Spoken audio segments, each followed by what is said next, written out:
अरे यार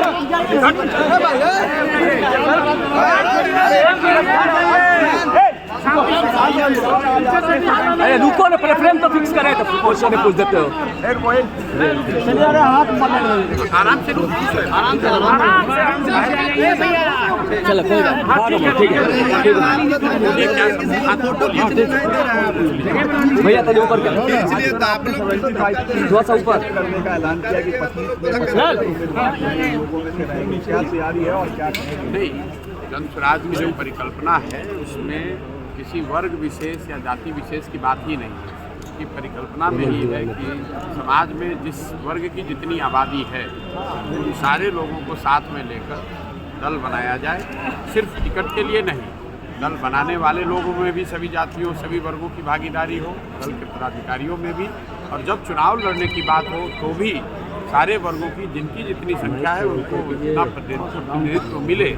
इसी के लिए मैंने कहा बिहार के अगर आप आंकड़े को देखेंगे तो करीब 35% जिनको अति पिछड़ा कहते हैं यहाँ पर, मैं ये पिछड़ा आंकड़ा में मेरा कोई यकीन नहीं है, लेकिन जिसको अति पिछड़ा समाज कहते हैं उनकी आबादी अगर 35% है, उस हिसाब से 75 लोगों को उस समाज से विधायकी लड़ने का अवसर मिलना चाहिए।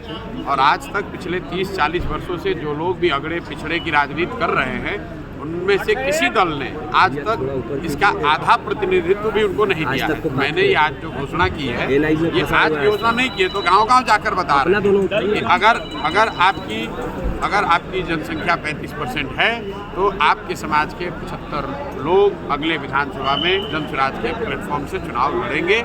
इसमें कहीं कोई दो मत नहीं है। और सिर्फ टिकट देने की बात नहीं है, उन लोगों को चयन करेंगे, उनको प्रशिक्षित करेंगे और उनको जन स्वराज के संसाधन से लड़ाएंगे। ऐसा नहीं है कि उस समाज के बड़े लोगों को लड़ाएंगे।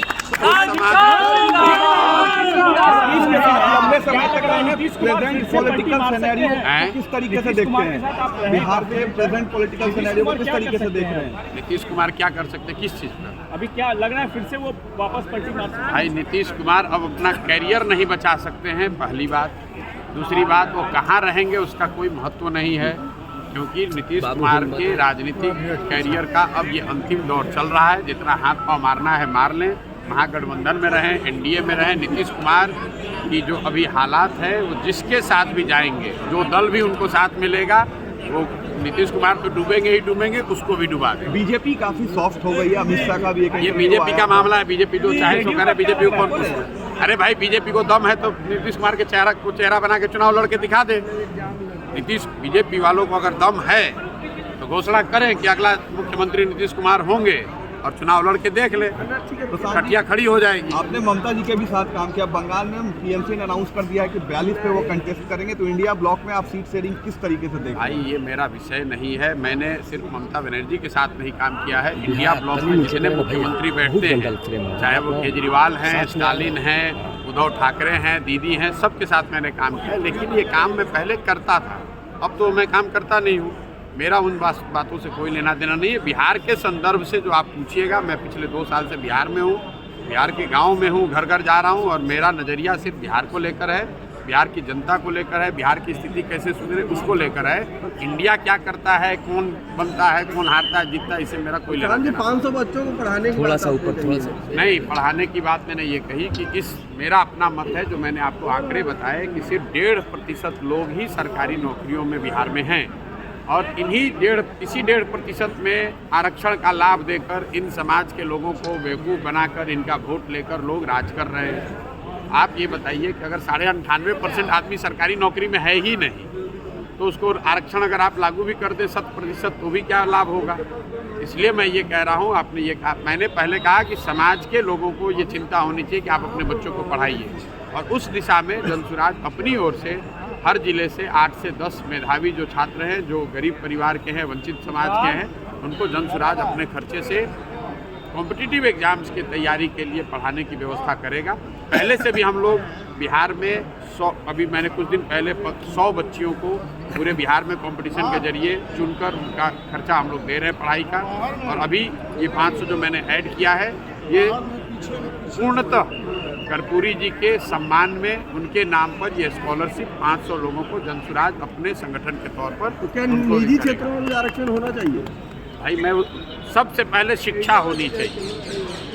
मैंने आपको आंकड़ा जो दिया कि जब नौकरी है ही 1.5%, तो उसमें चाहे आप 20% आरक्षण करें या 40, मान लीजिए कि आपने 100% आरक्षण कर दिया, तो भी तो 98.5% की जो आबादी है उसको तो कोई लाभ मिला नहीं।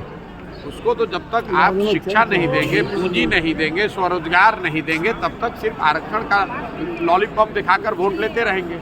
अभी यहाँ जो जातीय सर्वे आया, उस सर्वे में क्या बताया गया कि जो समाज के वंचित समाज हैं, पिछड़े वर्ग हैं, वो उनकी स्थिति वही है जो 30 वर्ष पहले थी। आप मुझे ये बताइए कि 30 वर्ष से सत्ता और संसाधन पर किसका अधिकार है? 2 लोगों का अधिकार है, लालू जी का और नीतीश जी का। इन लोगों को पता नहीं कौन होशियार आदमी सुझाव दे रहा है। ये तो ऐसे हो गया कि कीचड़ जमीन पे उसको उठा के इन्होंने अपने मुंह पे लगा दिया। खुद ही स्वीकार कर लिया कि हमने 30 वर्ष में तुम्हें मूर्ख बनाया, तुम्हारे वोट का इस्तेमाल किया, तुम्हारे बच्चों का इस्तेमाल किया, तुम्हारे लिए हमने किया कुछ नहीं है।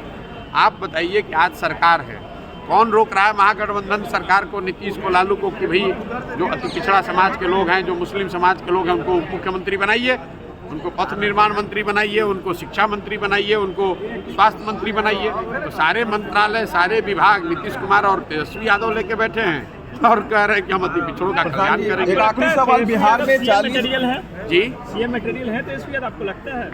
भैया सीएम मटेरियल है कि नहीं तो जनता तय करेगी। हम तो 2-3-6 महीने से ये कह रहे हैं कि महागठबंधन की बिहार में सरकार है और सबसे बड़ा दल उसमें आरजेडी है। नीतीश कुमार भी उन्होंने कहा कि तेजस्वी यादव ही के नेतृत्व में अगला चुनाव लड़ेंगे। तो मेरा सुझाव ये है कि तेजस्वी जी को तुरंत यहाँ मुख्यमंत्री बनाया जाना चाहिए महागठबंधन की ओर से, ताकि वो अपना कौशल, अपनी बुद्धि, अपनी क्षमता को दिखाएं और बिहार का भला हो, बिहार का विकास हो और 3 वर्ष में जनता को भी अवसर मिले ताकि वो देख सके कि तेजस्वी यादव जी कितना अच्छा सरकार चलाते हैं। लोकसभा की 40 सीटें बिहार में हैं, आपका क्या आकलन होगा सर कि 40 में क्या रिजल्ट आप देख रहे हैं बिहार में 40? देखिए मैं इस तरह के आकलनों से बचता हूँ, मैं इस तरह की भविष्यवाणी नहीं करता हूँ, लेकिन जीवन में आपने देखा होगा मैं उनमें से नहीं हूँ जो रोज़ कहता है कौन सीट कितना जीतेगा। मैंने जीवन में एक बात पश्चिम बंगाल को लेकर कहा कि भाजपा को यहाँ 100 सीट नहीं आएगा और वहाँ भाजपा को आया 77, जबकि पूरे देश में लोग कह रहे थे कि भाजपा को 200 सीट आएगा।